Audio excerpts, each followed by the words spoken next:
Evolution is a term to define only one organism, and that's the self. The self is the universe, the self is the Alpha and Omega, God and infinity. And that's the only thing that evolves, because we are all part of the self. Nothing goes through an evolutionary process alone, or without direct benefit to the whole. So when you begin to think that there's this controlling elite, this controlling hand behind the curtains leading the planet to destruction, when you think the end is near, the apocalypse, Armageddon, and when you think we as a species are doomed, it is not they, it is you that brought this about. And for a very good reason. You are evolving. Stop blaming everybody and everything else. Quit panicking about global tyranny and natural disaster and pay attention. Because the world is telling you something. It's telling you exactly what is wrong with you and how to fix it.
The Earth is believed to have formed 4.6 billion years ago.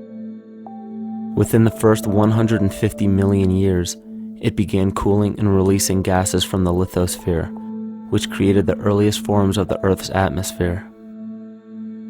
Prior to the creation of this atmosphere, the sun's ultraviolet radiation made for uninhabitable conditions. But as the Earth cooled further, water condensed in the atmosphere and oxygen accumulated, making way for organic compounds. This spawned single-celled organisms and then plant life. And down through time, the evolutionary chain continued. And then we arrive at a species that does not seem to fit as well as the rest.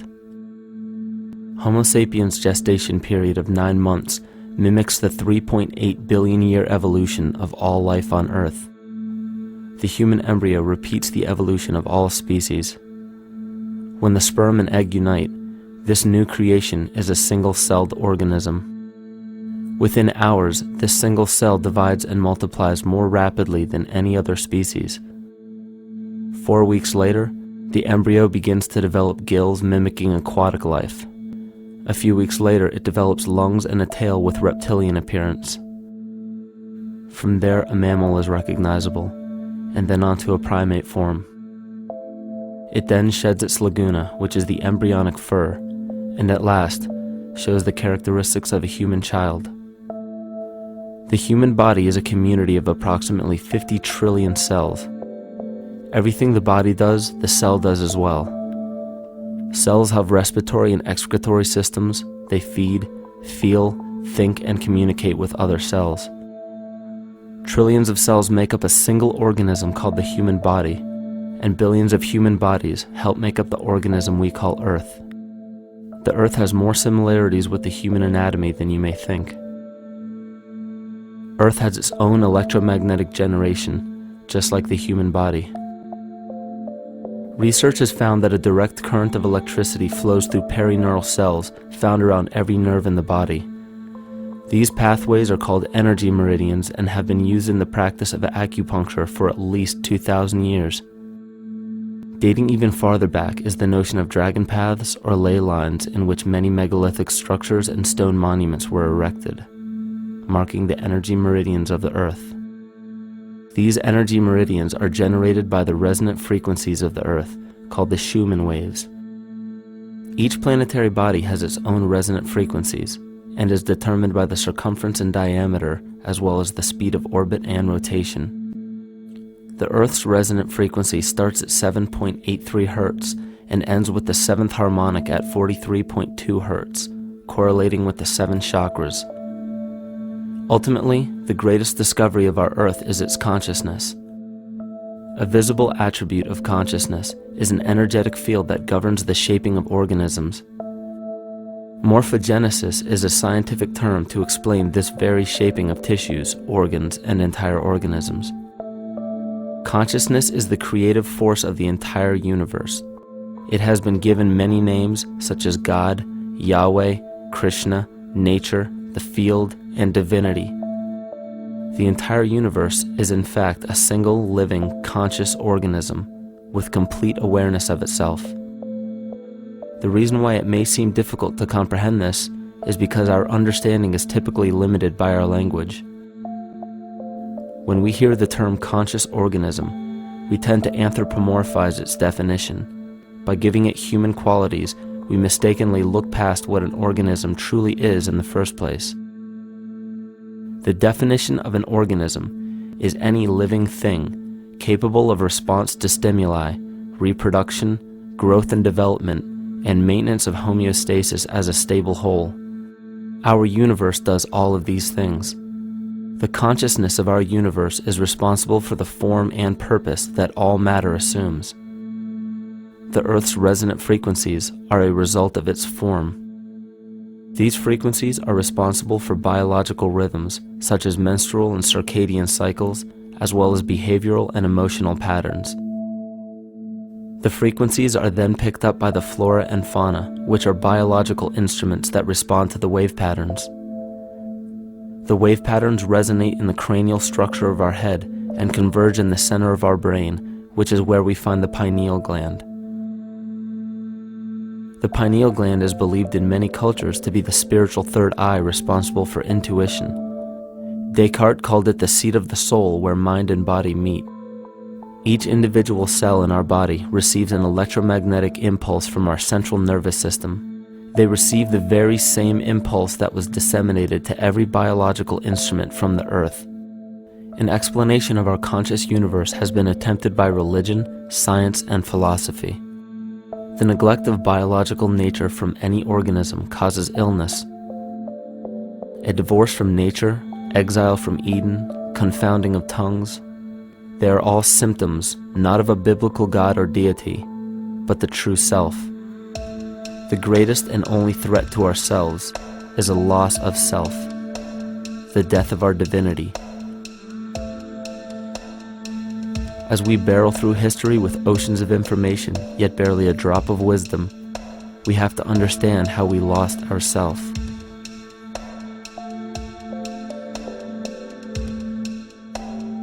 In sacred texts and ancient scriptures left by our ancestors, we find an incredible link between stories of creation, a great flood, the war of the gods, the Messiah dying for the sins of man, end-time prophecies, and similar characters. These correlations show up in myths from cultures that supposedly had no contact with one another due to distance in geography and time. The common thread we find that connects all of mythology has its roots in the stars. One of the most revealing accounts is the battle of the gods in heaven and the ensuing flood. In the Bible, Lucifer rivaled the Lord and was defeated and cast down to earth. In the creation myth of the Enuma Elish, we find a similar story of Tiamat being defeated by Marduk and cast down to the abyss of Apsu.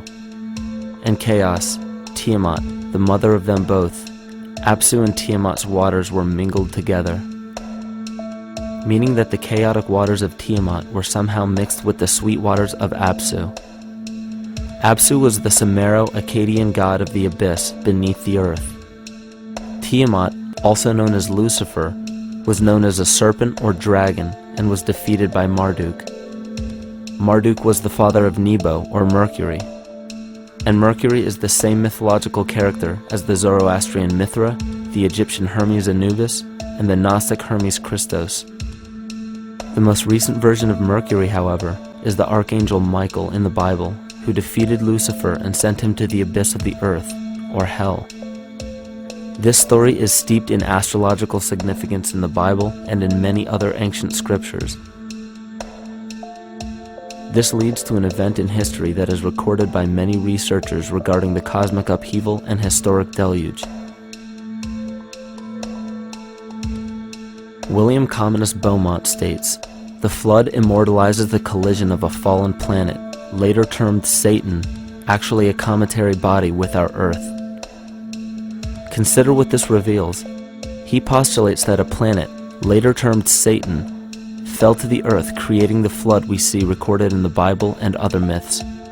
Lucifer, or Tiamat, was a planet known to ancient cultures as the Glistening One, the dragon of chaotic salt waters.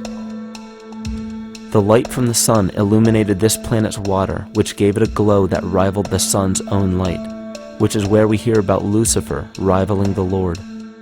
The Lord in this case being the sun, which sustains and gives warmth to the earth.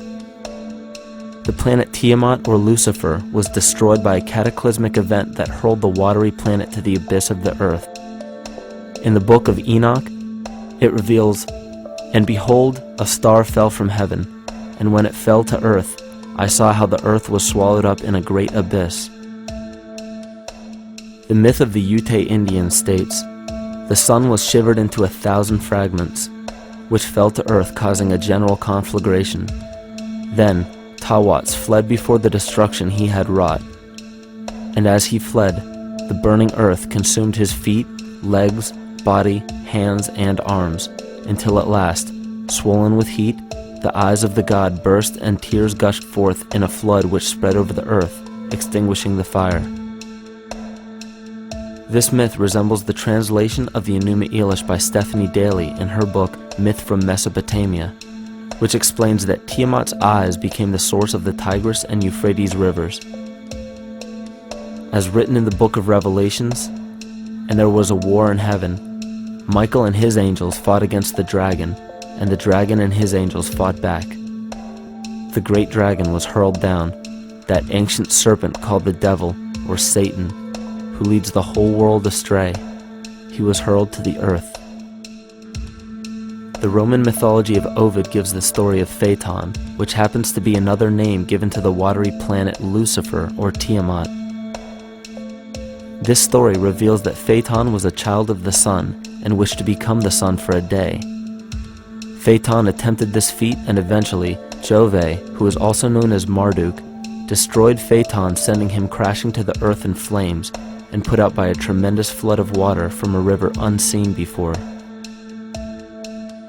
The common theme we notice here is that of a saltwater planet, the great dragon, Lucifer, Tiamat, or Phaeton, was defeated and fell to the earth, and now dwells in the abyss known as hell, giving us the outline of the story of Lucifer rising up against the Lord and being defeated and banished to rule the underworld.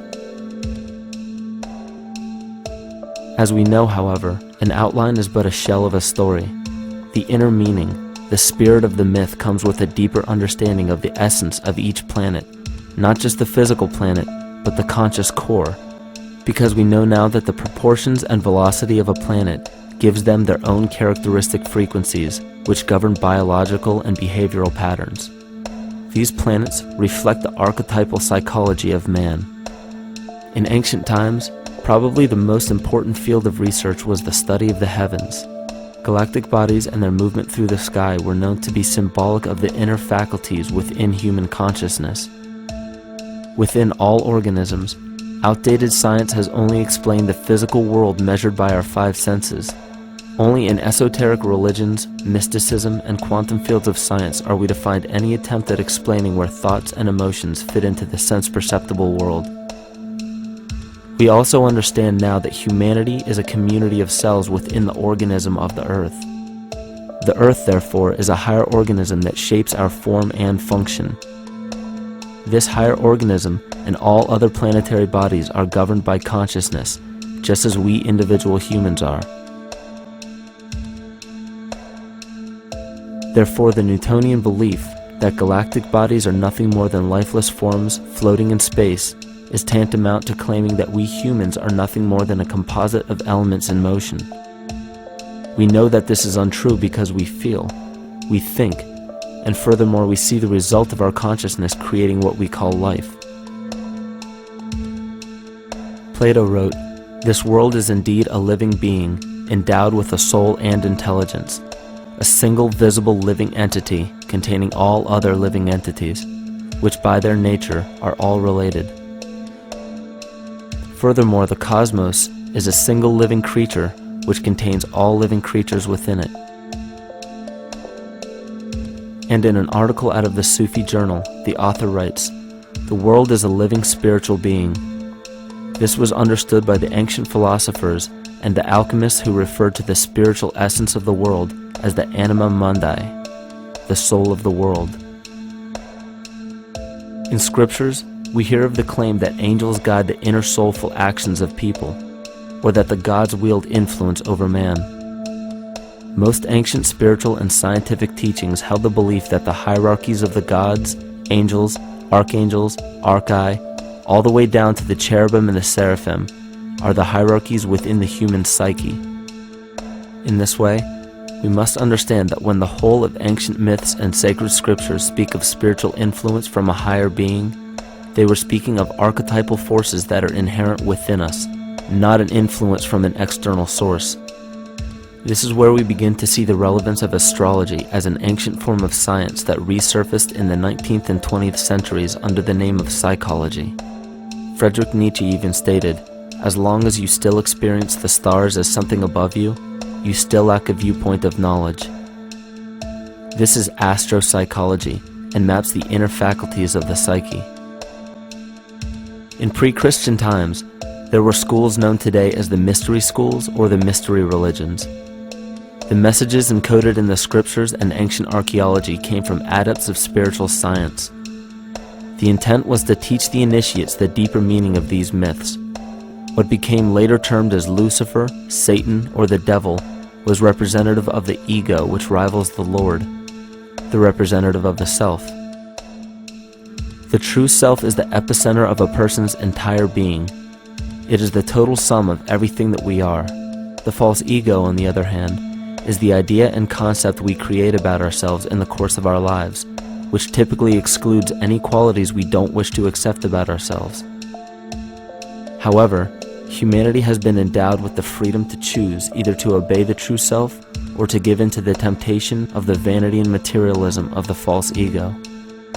This is the most notable trait that separates man from animal: our freedom of choice, the choice to follow our concepts and ideals or our natural impulses, the choice to sustain nature or to destroy it. This freedom of choice weighs on the fate of the entire organism that we call humanity. Cancer begins with a group of cells within a community that fail to communicate with the conscious signal of the organism. Those cells begin to grow out of control and spread to other areas of the organism. This very disease is evident in our world today. The cancer upon our earth is the domination of our false ego and our divorce from nature. Collectively, among every human, the cancer upon our earth is the domination of our false ego and our divorce from nature.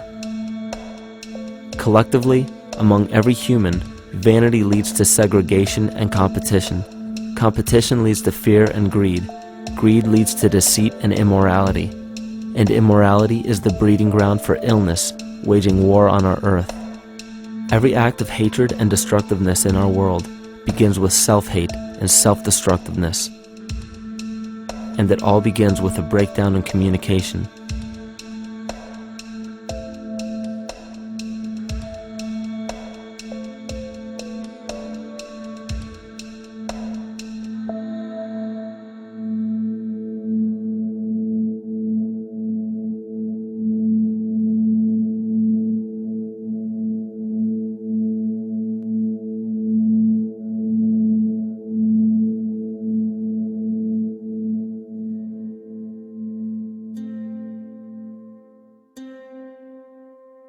In nature, all that we perceive with our five senses is a result of two fundamental principles.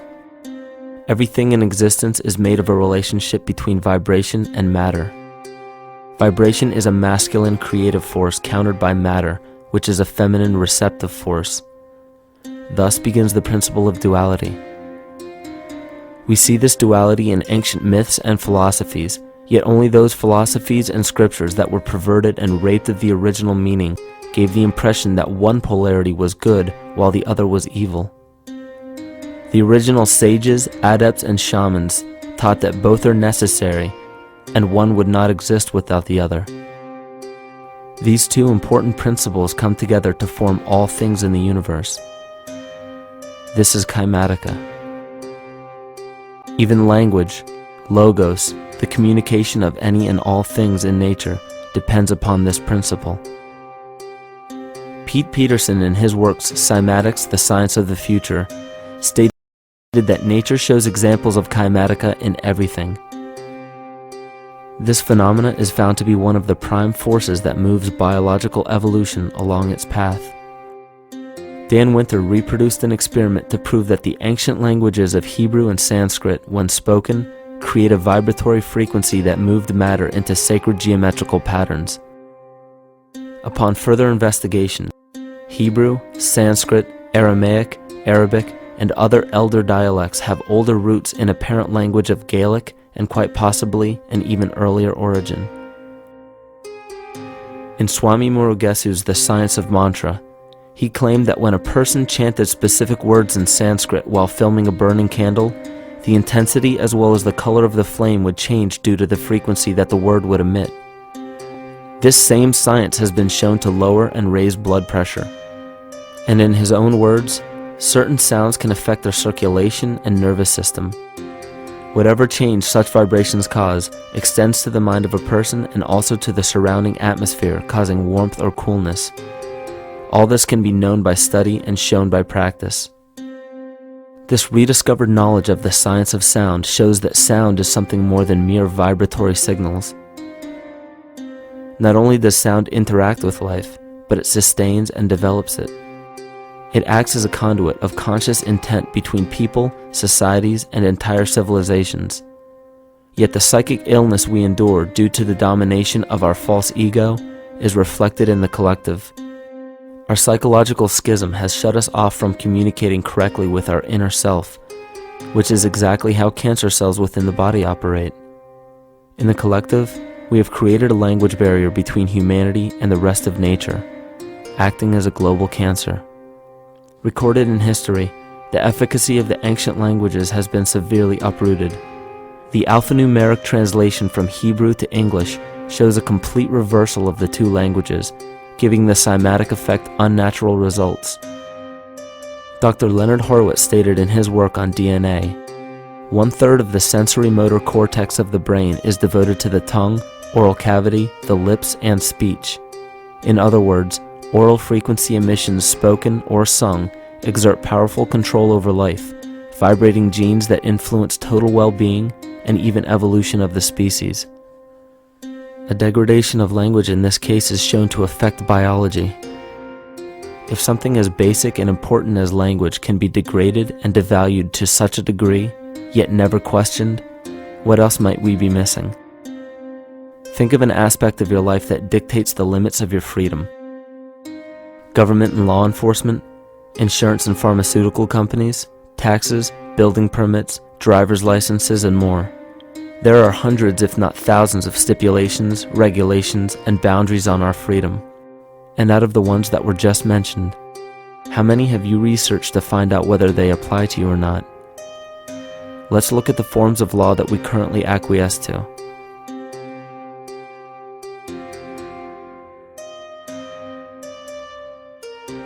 A common misconception among people is that any rule or regulation that governs them falls under one category: law. But there are many other forms of law that people abide by without realizing that they simply do not apply to them. Another misconception is that a nation's constitution gives us our rights. A constitution does nothing more than list the rights that we already have.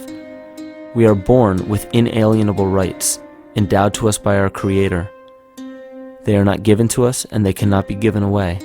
The most a person can do with a right is choose whether to exercise it or not. Maritime admiralty law is what's known as the law of the water. It is superseded by civil law and only applies to those who willingly contract themselves into it. The definition of admiralty law is a body of private international law governing the relationships between private entities which operate vessels on the oceans. Let's look at how and why a form of law that is fashioned to govern corporations, businesses, and vessels has imposed its rule over natural human beings. This is all done through a form of word magic. A simple perversion of language has made it possible to convince people around the world that these alternative laws apply to them. One of the predominant beliefs in modern culture is that licenses, permits, registrations, and other forms of documentation are required to operate motor vehicles, use public roads, build structures and establishments, engage in free enterprise, and much more. Sadly, these beliefs are based on little to no investigation whatsoever, and are false. This belief structure is perpetuated by maritime admiralty law. This form of law was originally created to govern ships docking in foreign nations for the import or export of products and resources. It deals with banking and merchant affairs, not civil affairs. When a product is taken off of a ship and brought into a foreign land, that nation takes custody of the resource and accounts for it with a certificate. That certificate marks the birth date of that product in the custody of the respective nation. Think of why it is supposedly required to have a certificate of live birth in the first place. The Barron's Dictionary of Banking Terms defines a certificate as a paper establishing an ownership claim. So right there, we notice that everyone with a birth certificate is defined as being owned. People are used as collateral with other nations because the U.S. is bankrupt. The United States declared bankruptcy on March 9th of 1933. At this point, the U.S. began taking out loans from a private, non-government affiliated corporation called the Federal Reserve. With no money to pay back the loans, the United States began using the citizens as collateral.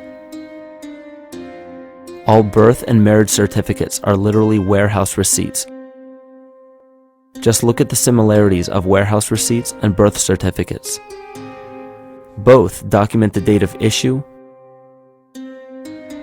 a serial number, registration number or receipt number, a description of the product, and an authorized informant to notify the appropriate government agency. With all of this information being readily available, the majority of people are unaware of their involvement with maritime admiralty law. This is possible through the manipulation of language. This admiralty law changed the meaning of the word person from a natural living person to a corporation. Driver's licenses, vehicle registrations, auto insurance forms, building permits, gun permits, work permits, tax filing documents, birth and death certificates, traffic citations, and many other forms of documentation that were once believed to be absolutely necessary only applied to persons or corporations. Upon signing such a legal document, you are indirectly waiving your rights under the Constitution and lowering your status to that of a corporation that is created with the same exact name as you. The only way to reconcile your true name from the name of the corporation is to take notice that the corporation has its name in all capital letters. This is known as capitis diminutia maxima. You may take notice that your driver's license, birth certificate, social security card, insurance cards, and more use all capital letters to legally represent the corporation with your name, not you. The corporation is known as an artificial person, whereas you, the human being, are known as a natural person. This deception goes even deeper when it comes to the courts that we attend. When showing up to court, you will notice that there are seats for witnesses behind a wooden fence or barrier. The defendant must cross through the entrance to the other side of the barrier where the plaintiff and judge sit. This act symbolizes the boarding of a ship. At this time, business can be conducted in maritime admiralty law. The judge, acting as captain or banker, is responsible for settling the balance between the two sides. This is why there is always a monetary value involved in any court case. The captain is simply dealing with banking and merchant disputes. Once the balance is paid, the case is closed. To turn the court case away from admiralty law where your rights are not protected, you must avoid agreeing to represent the artificial person. This is done by stating that you are the natural person. You don't have a first or last name because those imply corporate title. In a court case, you may state that the court takes judicial notice of your honor's oath of office. Every judge must take an oath of office to practice law, yet you must make it clear to the court and the jury that the judge is acting as judge and not banker. Remember that you are a natural human being of the earth. You are not governed by anything but your own consciousness. Laws are created within a society. The society that created the laws we see being enforced today is called the Law Society. Yet the most beautiful part of this entire deception is the fact that we are not part of the Law Society, so their laws do not apply to us. Judges, lawyers, and law enforcement officers, they're all part of a society. Within that society, they've created their own language that's deceptively similar to English. They have these little things called statutes, acts, and regulations that seem like laws, but they really only apply to those within their society. So that basically means all the traffic violations, minimum age requirements, and everything except for damage to another person or their property doesn't really apply to the natural person. Laws only apply to those within the Law Society. The game being played is an illusion. You can simply choose to open your eyes and reclaim the freedom that you were born with, bound by nothing but the limits of your imagination. These are just a few examples of assuring that your rights are being protected. By far, the most important line of defense against this deception is to be aware of the perversion of language, and be absolutely aware of how you form your beliefs and concepts.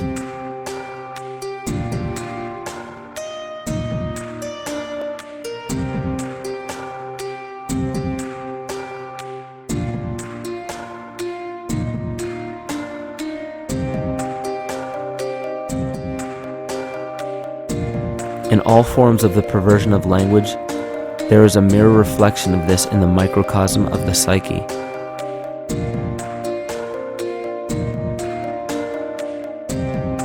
And the problem I see with humanity today is we don't truly know ourselves anymore. We have the 9-to-5 job, we have the house, the children, the bills, the television, the hobbies, and the errands that we run every single day, and we eventually begin to believe that this is who we are. But who are we beneath the job title, beneath the status of mother or father, theist or atheist, Republican or Democrat, black or white, man or woman? Who are we? Who are we deep down inside? We don't know, because every time we hear an answer that we don't want to accept about ourselves, we deny it. We'll pass it off and project it onto somebody else and judge them for it. This is repression. And we see what repression can do to us on an individual level, but what about on a collective level of humanity? What happens when the whole world refuses to see what they truly are on the inside?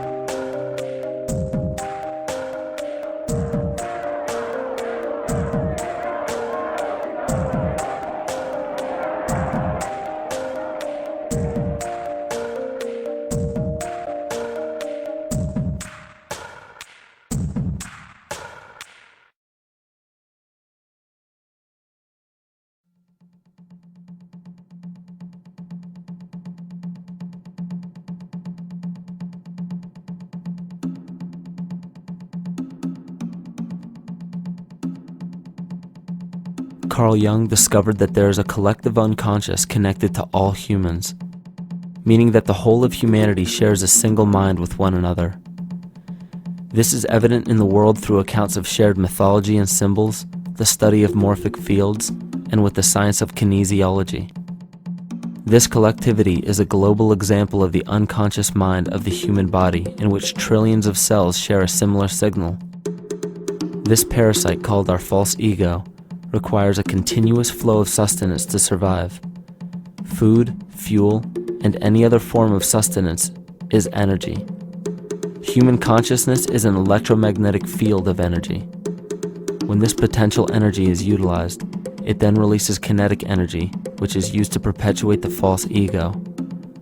This scenario occurs in the smallest parasitic organisms, all the way to a collective organism called humanity. A parasite will release chemicals that cause the host to crave the sustenance that the parasite needs to survive. As long as the host is unaware, it will keep feeding the parasite and starving itself. In a similar way, Wilhelm Reich stated that whole societies suffer from a psychosis caused by starving our organic biological impulses. He states that sexual suppression supports the power of the church, which has sunk very deep roots into the exploited masses by means of sexual anxiety and guilt. It engenders timidity towards authority and binds children to their parents.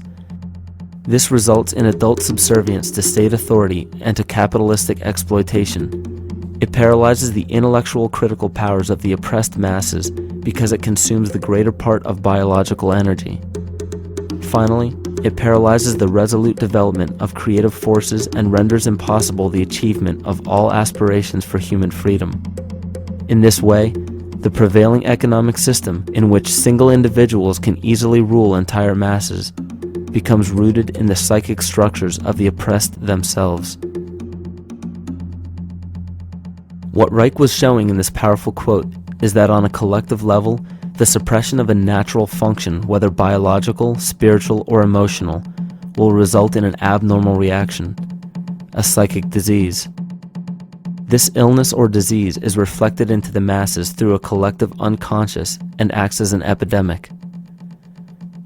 Humanity is plagued with an incapacity for freedom, meaning that people en masse lack the ability to govern themselves on a psychic level, and this manifests in the macrocosm as government and organized religious powers, thus opening the throne, our national and individual throne, to anyone and anything.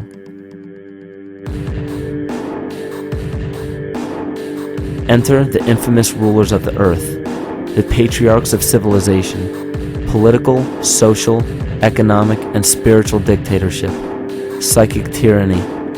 This simple illness within our psyche, this lack of responsibility and neglect of basic human freedom, has made way for every tyrant that has ever held rule over people on this planet.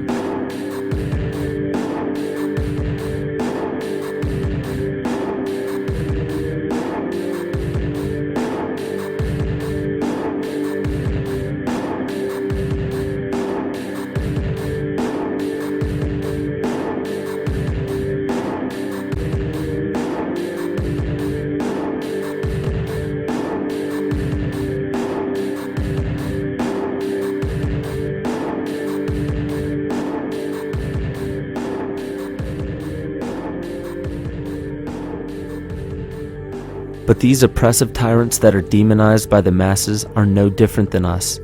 In fact, they are one with us.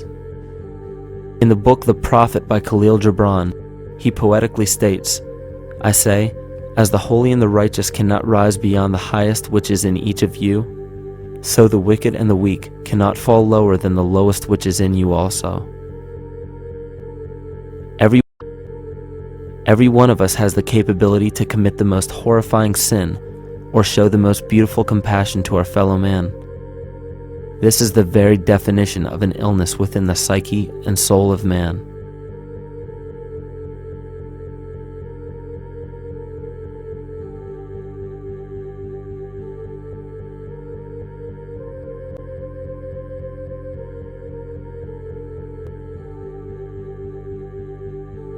Think of any position of power that you believe to be above you. Royal families, government leaders, the United Nations, financial organizations, corporate monopolies, and media juggernauts. These are all facets of our false ego. They are the physical advent of our own sickness. They require our conscious participation, our conscious energy to survive. Because without our cooperation, without supplying them with the sustenance of complicity, they starve. Their very nature depends on our desire to be ruled. And a typical symptom of the illness among humanity today is our continuous denial of our illness. Repression. We consistently repress those qualities we choose not to accept about ourselves. This is why it is so difficult to see the false ego and its multiple manifestations for what they truly are.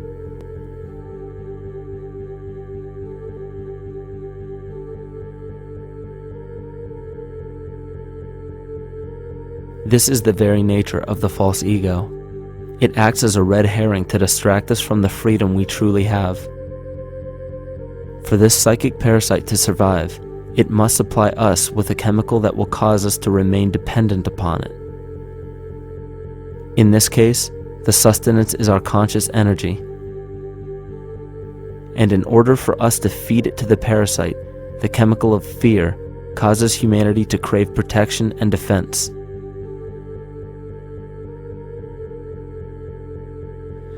The functions of the body to survive can be broken down to two basic functions for any organism to survive. You have to be able to grow, maintain yourself, take care of your biology, but you also must be able to protect yourself, so that if you're just growing and you can't protect yourself, you'll become food for something else. So the survival involves a balance between growth and protection. Through the history of human civilization and through human evolution, we recognize that our nature is to be in a state of growth, and that our protection is only supposed to be used to, help us out of that threatening moment. You can't be in growth and in protection at the same time. So the significance is, when we see a need of protection, the stress hormones in the body shut off the blood vessels in our viscera or gut, which is the part of the body for growth. Well, the issue is, if you took the blood from the viscera and moved it out to the arms, then you left no blood in the viscera. That means no growth. But you're ready to fight. And when your fighting is finished, then the blood returns back to the viscera and you grow again. But in the world that we live in today, it's 24/7 fear.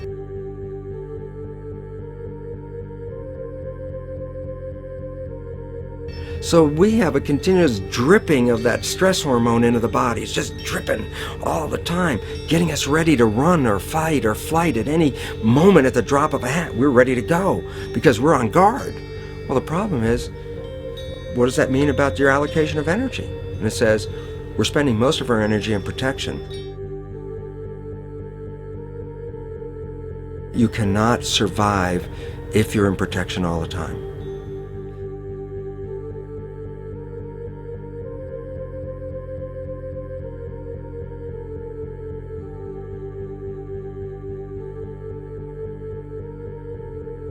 And if the parasite can control the nature of the fear, it can then create a fear among us that only it can defend us against.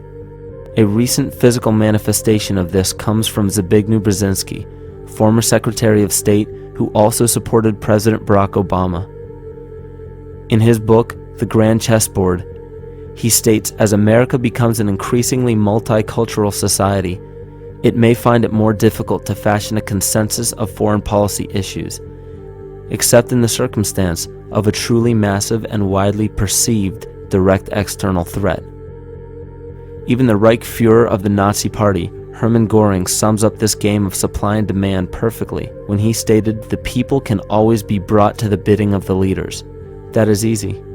All you have to do is tell them they are being attacked and denounce the peacemakers for lack of patriotism and exposing the country to danger. It works the same in any country. It also works the same in every individual psyche. Just remember that the false ego has only one desire: to become greater and more powerful than the true self. This illness causes us to believe that we are separate from nature. This is why we see such a rise in the dependency of technology. This is why we see such little stewardship for the earth and the environment.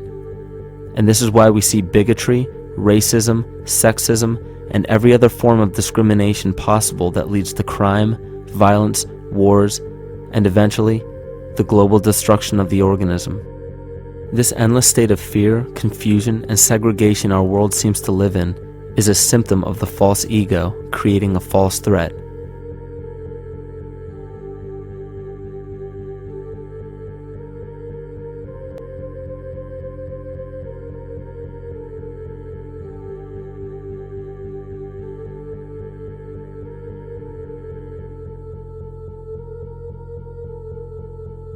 many of the United States presidents have blood relations with each other. The Bush lineage has blood ties to a great number of former presidents. George Washington, Millard Fillmore, Franklin Pierce, Abraham Lincoln, Ulysses Grant, Rutherford Hayes, James Garfield, Grover Cleveland, Teddy Roosevelt, William Taft, Calvin Coolidge, Herbert Hoover, Franklin Roosevelt, Richard Nixon, and Gerald Ford. Michael Tessarion points out in his work that Bush is closely related to every European monarch on and off the throne, and has kinship with every member of Britain's royal family. Bush's family tree can be documented as far back as the early 15th century. He has a direct descent from Henry III and from Henry VIII's sister Mary Tudor. He is also descended from Charles II of England. And we also find that George W. Bush is a direct descendant of Godfrey de Bouillon. Godfrey was the first king of Jerusalem after he recaptured it from the Saracens, which was the name for the Islamic faith during the Middle Ages. It is interesting to note that the current occupation of the United States in the Middle East was re-established by the same family, George Bush Sr. in 1991, and again by George Bush Jr. in 2003. George Bush Jr. is then found to be a cousin to both opposing candidates of his 2 terms in office, Al Gore and John Kerry. Democratic President Barack Obama also has blood ties with George W. Bush, as well as Gerald Ford, Lyndon Johnson, Harry Truman, James Madison, and the British Prime Minister Sir Winston Churchill. On the opposing side of the 2008 presidential ballot, John McCain is descended from Robert the Bruce, King William I of Scotland, and also Godfrey de Bouillon. Probably one of the most interesting facets of the bloodline relations is the fact that the whole British royal family has descent from the Muslim prophet Muhammad through the Arab kings of Seville. This bloodline was passed through the kings of Portugal, Castile, and eventually down to King Edward IV. And this is a very, very different story from what you hear the media pumping out every day, being this idea of lineal superiority. It's completely debunked according to the foremost authority of aristocratic lineage, Burke's peerage. And this just goes to show that there's the true story, and then there's the manufactured illusion, the front that's given to the public.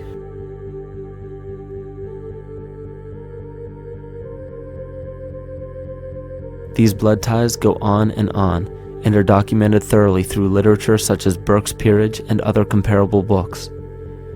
The point of all of this is that we find not just the same people, but the same intent within the people who have held high positions of monarchy, dynasty, aristocracy, and democracy in the past and present, and they are all related by a physical and symbolic link. This bloodline carries the symbol of our illness.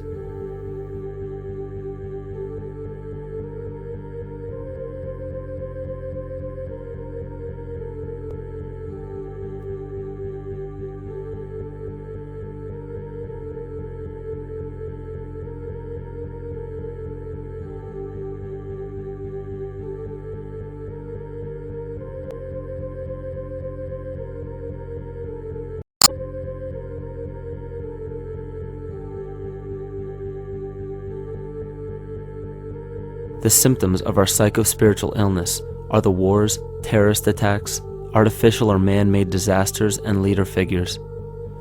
As long as the people remain oblivious to their inner drives and inner nature, they will always fail to recognize why these events take place and why these figures rise to such powerful positions. The reason why we have failed for thousands of years to conquer these archetypal rulers permanently is because for thousands of years we have been fighting the symptoms of an illness and not the root cause. For every corrupt government that falls at the hands of a revolutionary, oppressed people, 2 more will rise in its place every time, because the root cause of a corrupt government does not exist in the individual leading that government. It exists within the psyche of every individual, because an unaware host to a deadly parasite will do anything to avoid accepting his own incapacity for freedom.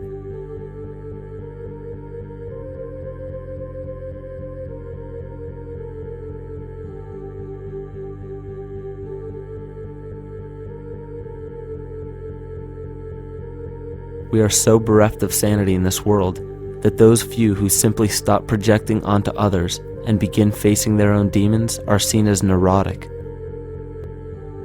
An article written in the 1950s states that studies showed that individuals who had been isolated from their familiar social and cultural environment became neurotic.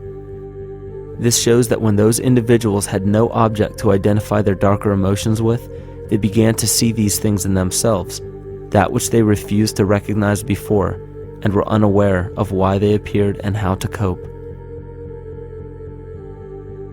Facing our true inner self is virtually unknown in our world today. This is why no matter how many civilizations rise and fall, it is our collective consciousness that creates our governing apparatus, not individual people.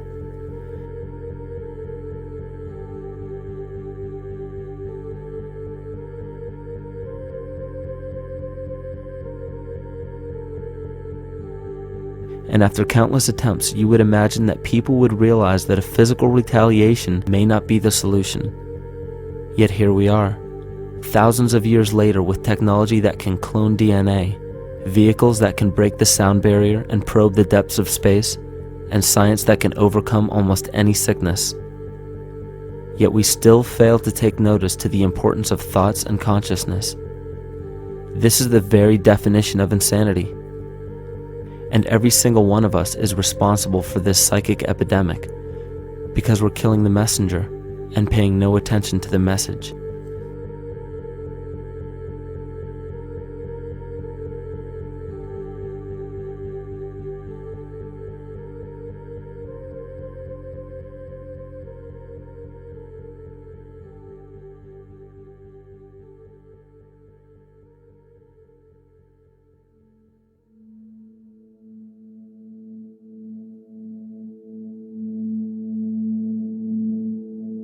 During the 1990s, 3 Nobel laureates in medicine advanced research that revealed the primary function of DNA lies not in protein synthesis as widely believed for the past century, but in electromagnetic energy reception and transmission. Less than 3% of DNA's function involves protein manufacture. More than 90% functions in the realm of bioacoustic and bioelectric signaling. So why is it important to know that DNA functions in bioelectric signaling? HeartMath Institute has discovered the heart and brain maintain a continuous two-way dialogue, each influencing the other's functioning. Although it is not well known, the heart sends far more information to the brain than the brain sends to the heart, and the signals the heart sends to the brain can influence perception, emotional processing, and higher cognitive functions. The heart also generates the strongest rhythmic electromagnetic field in the body, and this actually can be measured in the brainwaves of people around us. We are quite literally an electromagnetic expression of our highest cognitive function. The behavior of electromagnetism is evident throughout the world as dualism. All matter contains a negative and positive charge, which means organisms are built upon this foundation. The natural homeostasis of any organism is a balance of both polarities. Furthermore, research on emotional energetics shows that the heart's field is a carrier of emotional information and a mediator of bioelectromagnetic communication within and outside the body. Research shows our heart's field changes distinctly as we experience different emotions. It is registered in people's brains around us and apparently is capable of affecting cells, water, and DNA studied in vitro. Fear. The chemical supplied by a collective parasite creates a distinct bioelectric signal given off by the host. This signal is disseminated to the organisms within our community and will grow outward through the entire organism unless it is counterbalanced by an opposing force. Dr. Fritz Alan Popp discovered that the cells in our body communicate through biophotons, which are tiny particles of light that are single units of an electromagnetic field. This communication system within our body also exists between people in what's known as morphic resonance. This was known by the shamans, sages, and adepts of antiquity. These teachings were commonplace in prehistoric cultures. It wasn't by sheer chance that artistic expression and rituals were the cornerstone of every ancient civilization. Art was used as a personal method to exercise the shadow content of the psyche and introduce it to the conscious mind. This was very literally viewed as psychic therapy. Ritual was based around astrological dates. As we've learned, the study of the stars and planets reflect our own astropsychology. The shamans would perform rituals on astrological dates that would correlate with a circadian rhythm or a psychological cycle. These rituals kept the human participants aware of their inner self and prevented the repression of psychological content. As long as people were facing their inner demons and accepting them as their own, they were not collectively projecting them into the physical world. If you bring forth what is within you, what you bring forth will save you. If you do not bring forth what is within you, what you do not bring forth will destroy you. The progeny of our psychological disease began growing rapidly after a series of catastrophes forced the collective into a somatic state of fight or flight. This lowered the immunity of the population by introducing a state of immense stress. Our body becomes more susceptible to illness under stress. In this manner, humanity fell ill when entire bodies of land were swallowed up by the floodwaters. This uprooted many tribes, chiefdoms, and civilizations from their homes, and their ritual practices that were used as a conduit for psychic wellness were put on hold in order to survive the catastrophe and seek new homes. The shamans were spread to many new areas of the world. This information has been suppressed. We are made to believe that advanced civilizations such as ancient Egypt and the Mayans of Mesoamerica came about with no prior rudimentary remnants or evidence of evolving intellectual artifacts to bring them to their peak. We are meant to believe that their incredible knowledge of mathematics, astrology, agriculture, economy, polity, and architecture came out of nowhere. This leads many researchers today to the understanding that the origins of these civilizations have been suppressed. Not surprisingly, the force that has guided the suppression of this knowledge comes from the exact bloodline of the political and religious leaders stated previously. These are some of the notable book burnings and suppression of important texts in our history.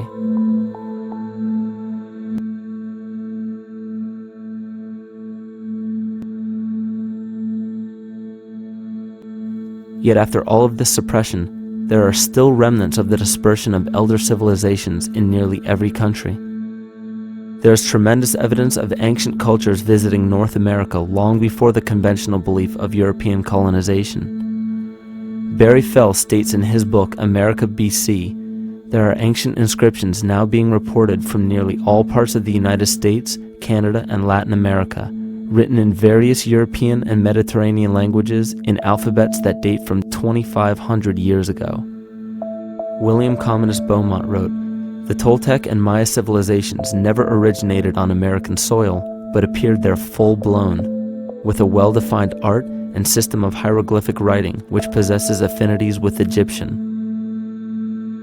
It is found that there are thousands of prehistoric sites across New England and several other northern states showing inscriptions, carvings, and mounds created by Druidic mariners as far back as 800 BC.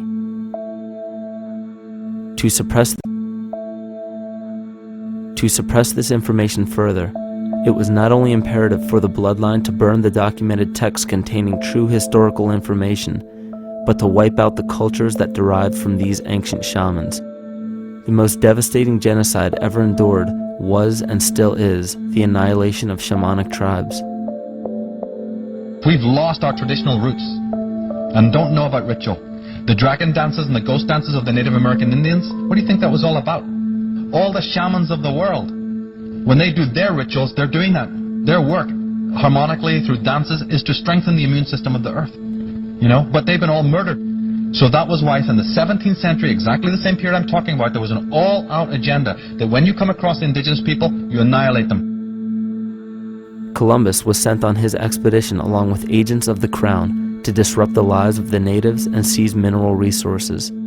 He visited every island in the Caribbean, depleting the gold and taking as many slaves of the native Taino tribe as possible. 5 million natives were murdered within 3 years, according to Leah Trabeck. Within 15 years, the Arawak tribe of 250,000 was completely wiped out. The population of the United States prior to European contact was greater than 12 million. 4 centuries later, the count was reduced by 95% to 237,000. From 1494 to 1508, over 3 million people had perished from war, slavery, and the mines. Who in future generations will believe this? I myself, writing this as a knowledgeable eyewitness, can hardly believe it. My eyes have seen these acts so foreign to human nature, and now I tremble as I write. Another agent of the false ego bloodline was Hernando Cortez, who decimated the Aztec tribe and plundered their mineral resources. This again was the case through Cortez's second cousin, Francisco Pizarro, who conquered the Incan Empire in Peru. These atrocities are seen throughout Africa, New Zealand, New Guinea, East Timor, and are still seen today in Canada. This was a deliberate attempt to bury any surviving remnants of the ancient world and our true history. It is a naive mistake, however, to categorize and blame everything and everyone involved with politics or religion for this suppression of knowledge. It is only natural for people to crave spiritual understanding when there are so many manufactured missing links and perversions in the spiritual text today. And due to this void of spiritual wisdom, honest and moral people who are simply trying to understand their place in this world become the prime consumer market for those who wish to exploit this vulnerability. To have enough power to run our own lives, basically.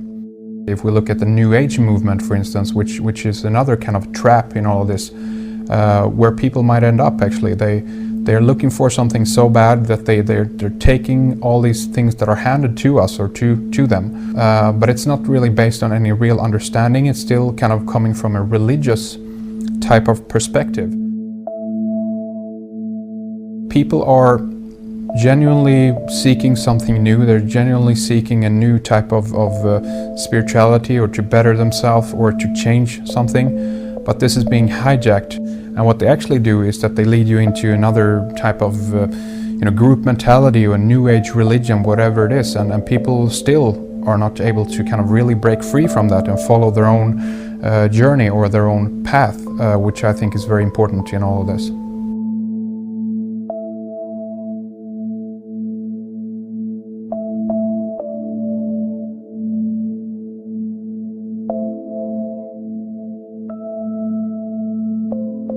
In the pre-Christian era, there were several cults of incredible power, most notably the stellar, solar, Saturnian, lunar, and mushroom cults.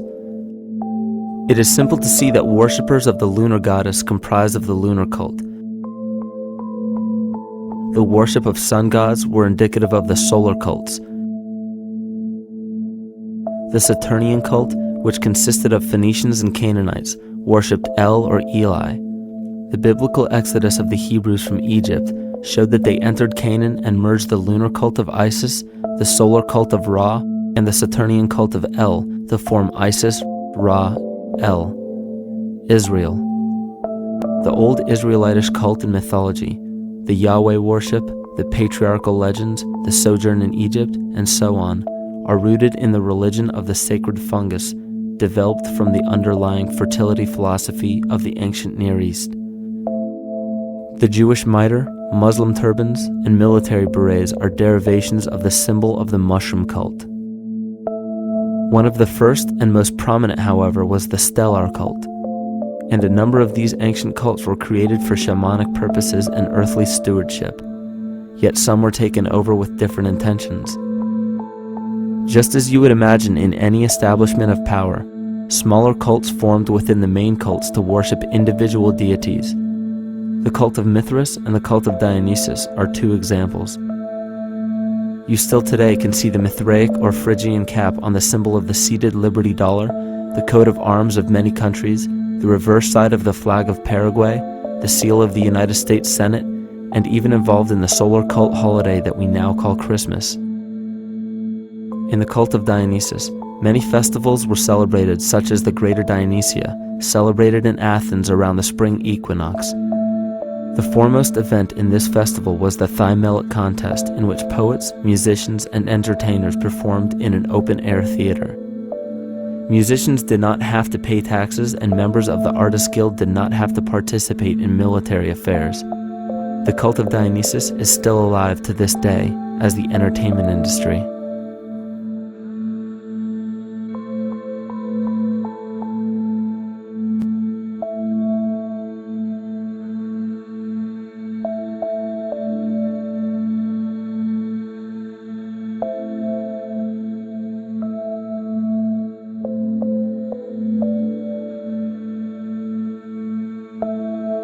These cults still exist in many important positions of power throughout the entire civilized world. Yet the most important function of these groups is to manufacture the consent and complicity of the people. The conscious mind is the creative mind. It's the one that has your personal identity into it. It does the real thinking. And then there's a subconscious mind. Well, there's no entity in it. The subconscious mind is the equivalent of a tape player. It records behaviors, and then at the push of a button plays a behavior. It's automatic. It's a very convenient thing, because then we don't have to relearn all the time. Once you know it, you can make a pattern. The problem is that the basic patterns of belief and behavior that are programmed in the subconscious mind came from our teachers, primarily our parents, our family, and our community. So most people don't even understand how easily we're influenced by our environment. Every person that we encounter, every single situation that we're faced with, every little word that's said on television may not seem too influential to our conscious minds, but your unconscious is designed specifically to let every environmental signal influence you without your awareness. So the question is, are we leading conscious or unconscious lives? And now neuroscience has told us in the unfolding of our lives, only 5% of our life is controlled by our conscious mind, and 95% of the time controlled by the subconscious with programs from other people that were installed in there. And the problem is, it means when those programs are playing, we don't see them. And the skeptics will sit there and say, consciousness, archetypes, astrology? No. We create things with our hands, not our minds. Archetypes aren't physical. They can't influence me. But when you think of the fact that we're only conscious of this small little fraction of our behavior, what we don't realize is that entire countries, entire civilizations that think they're free and independent, but are unconsciously too afraid to be free and independent, they will beg to be governed. And if they can't do it themselves, who do you think will consciously or unconsciously take that responsibility? It usually ends up being that strong, masculine, animus archetypal figure. When we think we're in danger, we're not looking for our mother to nurture us. We want our father to protect us. And right on cue with the age of fear, this age of catastrophe, the age of this parasite, we see masculine domination. And one of the primary conduits for giving our responsibility and our conscious energy away is money. We surely don't want to admit that our dependency on money is flawed, because that would imply that the fault is our own. And God forbid we take responsibility for our lives, so we blame the money. This is the cornerstone of the entire illusion being built around us by the false ego. Money is said to be the root of all evil, yet it cannot be evil because money is only a symbol. Symbols carry only the faith and spirit of the observer. This means that the symbol of paper money, yet it cannot be evil because money is only a symbol. Symbols carry only the faith and spirit of the observer. This means that the symbol of paper money evokes and surfaces the evil intentions and inherent flaw of our false ego. Money only exists because we agree to accept it as valuable. And to further illustrate our incapacity for freedom, we've given the control of our faith-based money to a private corporation instead of the federal government. There is no law stating that we have to use Federal Reserve notes as currency. We choose to because we fear the alternative: independence.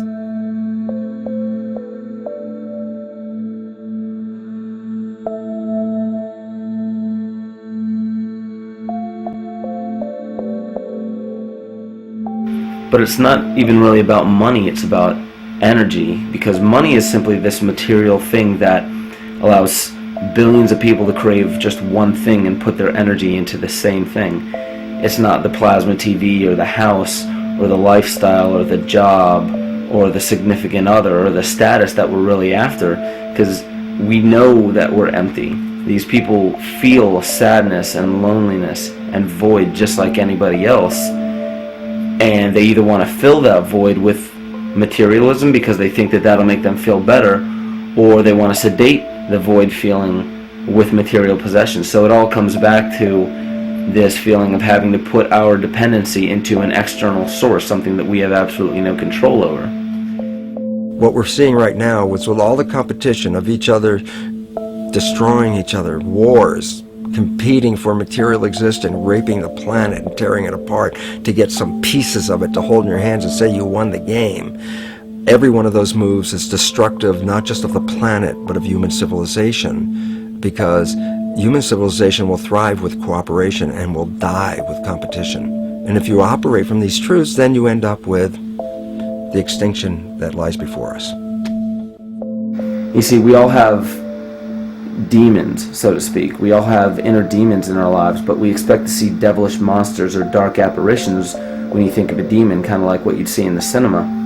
But our demons are really the people in our everyday lives, the people that we argue with, the people that we envy or hate, the ones we physically or emotionally harm in some way, shape, or form.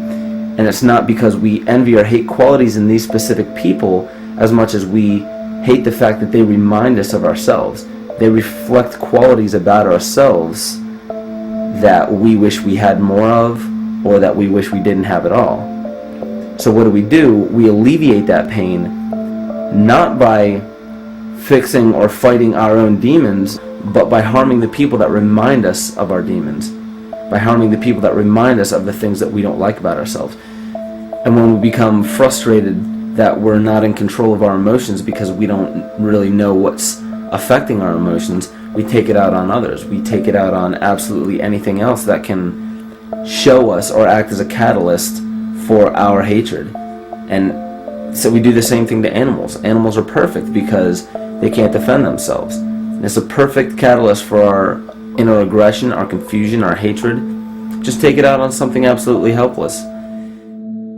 Just imagine how unconscious a person has to be of his or her actions to torture or mutilate or brutalize any living thing.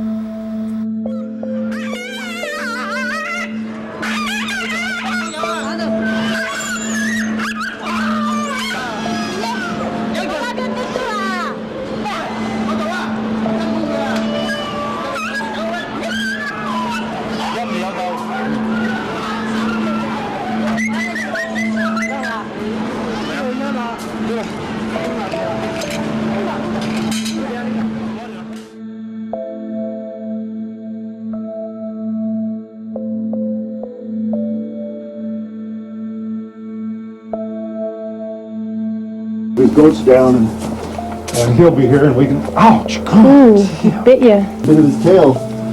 Is it calming with your kids maybe? He's a big guy. That's a real. Think of the lack of compassion you must have towards life in general to be able to feel no semblance of sympathy towards entire populations, let alone just individuals or individual animals, entire populations of a species that are bred specifically for the purpose of commodity. But I'll tell you what's even more dangerous is not so much the people carrying out this cruelty, because that's already been established. That form of hatred and cruelty has already been established and it's already known. What I'm really worried about is the people who are against inhumanity, the people who are against animal cruelty and feel self-righteous enough to think that it's justified to inflict harm or even wish harm on these people. Because those are the people who take unconscious cruel behavior to a whole new level of conscious cruel behavior that's perfectly acceptable in their minds, because they feel that it's their job to bring other people to justice, like they're an authority figure of some sort. Those are the people who will have a much harder time figuring out why they harbor so much inner hatred and resentment. They don't seem to realize that it's just another form of the same exact hatred. So to keep from facing our inner demons consistently, what do? When we begin to realize, hey, wait a minute, maybe it's not alright to inflict harm on any other living thing, then the ego has to come up with a more esoteric form of cruelty to trick us into displaying the same form of self-hatred, the same indignant attitude, but just in another way and towards another group of people. But the emptiness will always find a way back in, and people will always start to feel restless again, no matter how many times they transfer blame to yet another person or yet another group. We need chaos in our lives. We crave destruction. We beg for catastrophe. Because if we don't have these things to act as a form of exorcism or a catalyst for us, we start to notice these things in ourselves, and that's what we don't want. You see, we can deal with wars. We can deal with terrorism. We can deal with stock market collapse and economic collapse. We can deal with these things. But once we start to notice this chaos within ourselves, that's what we're really afraid of. We'll take 1,000,000 September 11ths over one moment of true insight towards our self-hate.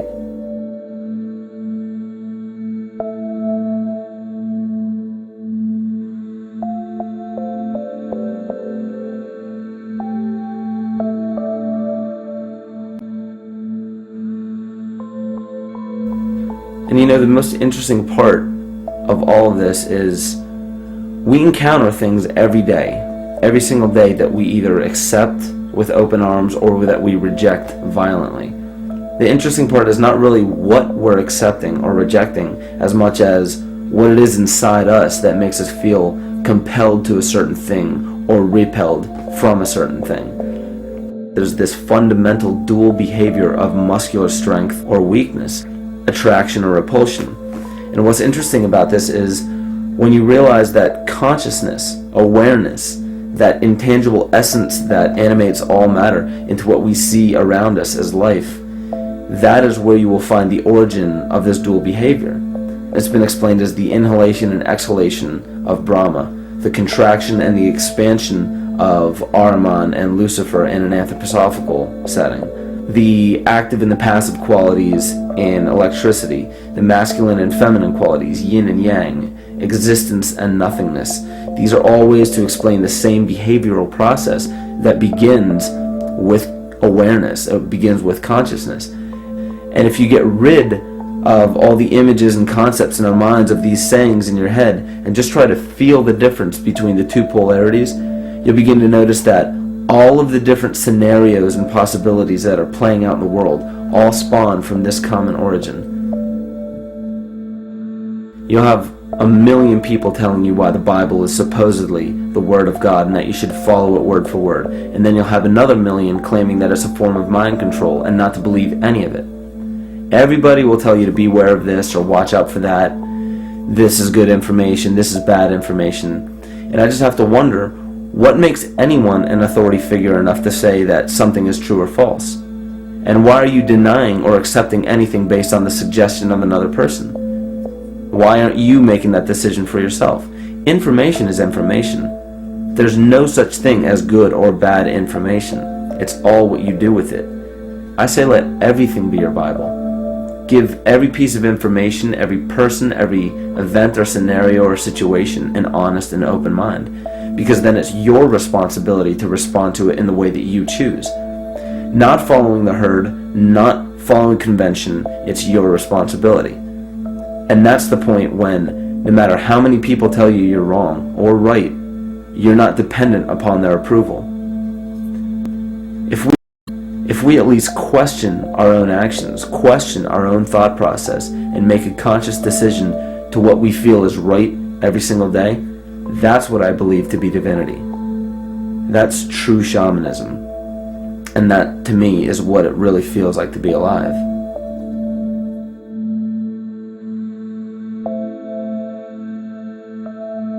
In this conscious, living universe, there are no laws of nature, just habits.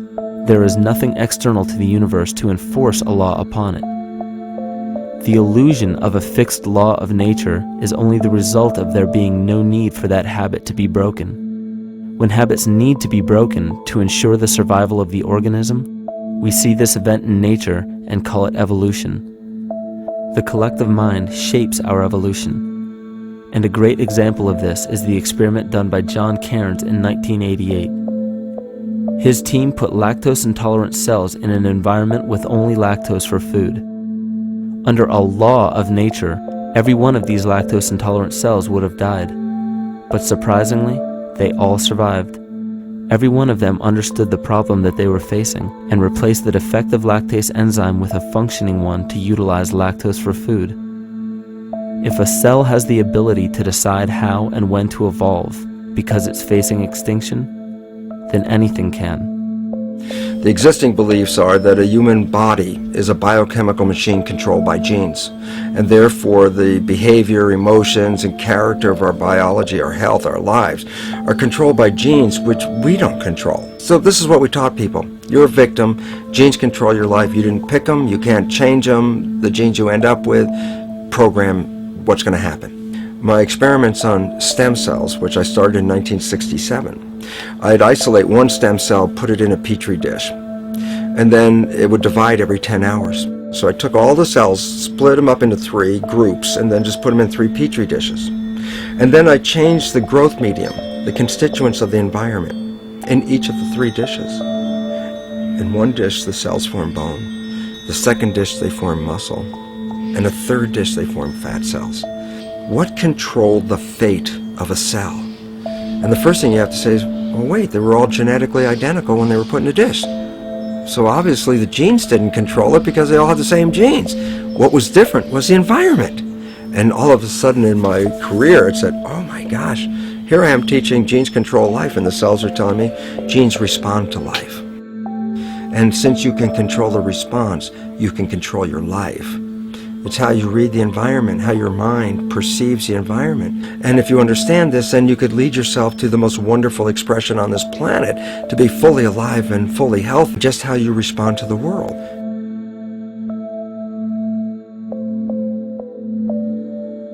In the face of financial collapse across the world, political and religious wars raging tirelessly, and an ever-growing feeling of being lost and void of meaning, there is a great amount of energy being pushed to the surface of the collective mind. Evolution does not come about gradually. It happens in spurts and fits, and comes about due to a tremendous need for the organism to survive. We are now at a point in history where we will choose. We will choose to become sovereign or remain dependent, to face our true self or continue fighting a ghost, to become well or allow this disease to grow, to live or to die. The choice is yours.